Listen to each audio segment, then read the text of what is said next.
Police স্বপনের murder কেসে আদ্রিতকে থানায় ধরে আনলে শুভ বলে ও কিছু করেনি, ওকে ছেড়ে দিন। পুলিশ বলে আপনি কি করে জানলেন যে উনি কিছু করেননি? তখনই শুভ আপন মনে ভাবতে থাকে এসব প্ল্যানটা তো তারই ছিল। ওদিকে মোহনা কান্নাকাটি করতে থাকে। আকাশ এসে বলে কি হয়েছে? মোহনা বলে আয়ানকে বাঁচা। এদিকে শুভ সামনে পুলিশকে বলে যায় আদ্রিত কিছু করেননি, স্বপ্নাই আমাদের ফোন করে ডেকেছিল।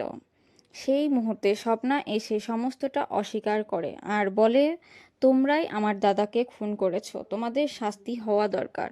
শুভ বলে তুই এমন করছিস কেন? যে তোর দাদাকে খুন করেছে তুই তার শাস্তি হোক চাস না? আদ্রিত শুভকে বলে তুমি বাড়ি যাও, বাড়ি গিয়ে সবাইকে জানাও। শুভ বলে আমি বাড়ি কি করে যাই, সবাইকে এই কথা কি করে জানাবো?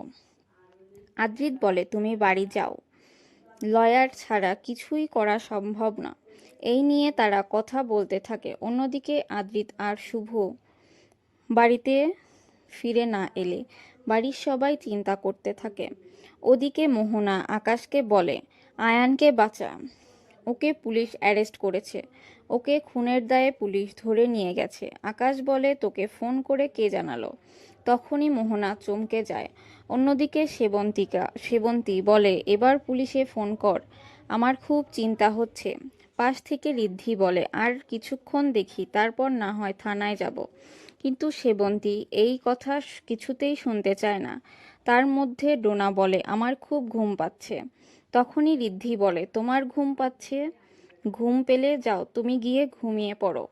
এদিকে শুভ আদ্রিতকে কিভাবে বাঁচাবে কিছুই বুঝতে পারে না।